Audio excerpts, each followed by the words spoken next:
দেশের রাজনৈতিক দলগুলোর সঙ্গে জাতীয় ঐক্যমত্য কমিশনের প্রথম সভা শুরু হয়েছে। এ বিষয়ে জানাতে ফরেন সার্ভিস একাডেমি থেকে সরাসরি যুক্ত হচ্ছেন সহকর্মী সাইফুল রিপন।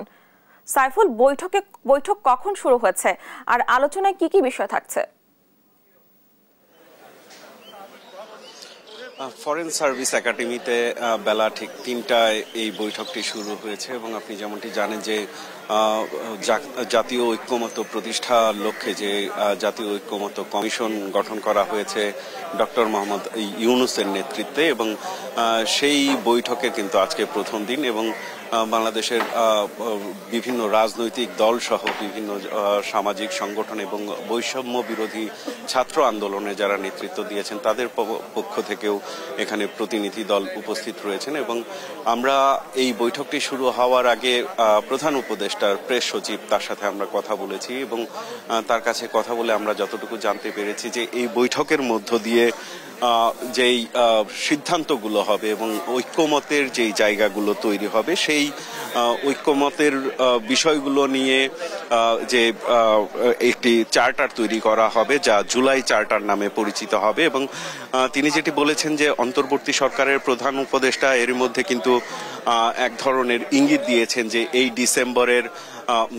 ডিসেম্বরের মধ্যেই জাতীয় নির্বাচন অনুষ্ঠানের একটি ইঙ্গিত দিয়েছেন এবং সেটিকে লক্ষ্য রেখে পাশাপাশি যে এই যে জাতীয় ঐক্যমত্য গঠনের যে প্রক্রিয়া চলছে এবং সংস্কার কমিশনগুলোর যে 6টি সংস্কার কমিশনের সুপারিশগুলো দেয়া হয়েছে সেই সুপারিশগুলোর মধ্যে বিভিন্ন বিষয়গুলো আলোচনার মধ্য দিয়ে একটি ঐক্যমতের জায়গা তৈরির প্রচেষ্টা হিসেবেই কিন্তু আজকের এই বৈঠক। এবং এই বৈঠক নিয়ে আমরা রাজনৈতিক দলগুলোর সাথেও কথা বলেছি এবং রাজনৈতিক দলগুলোর নেতারা যেটি বলেছেন যে সংস্কার যেহেতু একটি চলমান প্রক্রিয়া, সেই সংস্কার যেমন চলতে থাকবে কিন্তু নির্বাচনকে কেন্দ্র করে যে সংস্কারগুলো সেই সংস্কারগুলো দ্রুত বাস্তবায়নের মধ্য দিয়ে যাতে দ্রুত একটি নির্বাচনের দিকে যাওয়া যায় সেই প্রস্তাবনা কিন্তু রাজনৈতিক দলগুলোর পক্ষ থেকে করা হবে। এবং আমরা রাজনৈতিক দলগুলোর সাথে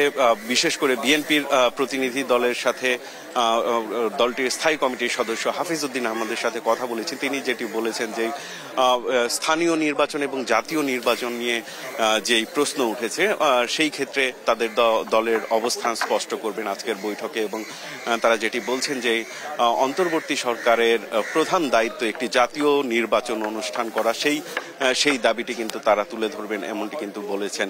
এছাড়া জাতীয় নাগরিক কমিটির পক্ষ থেকে এবং বৈষম্য বিরোধী ছাত্র আন্দোলনের যারা নেতৃত্ব দিয়েছেন তাদের পক্ষ থেকেও বৈঠকে অংশগ্রহণ করেছেন প্রতিনিধি দল।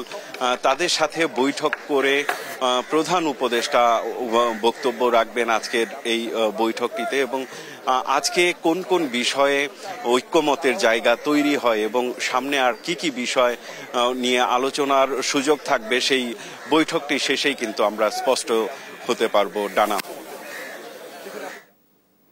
ধন্যবাদ আপনাকে।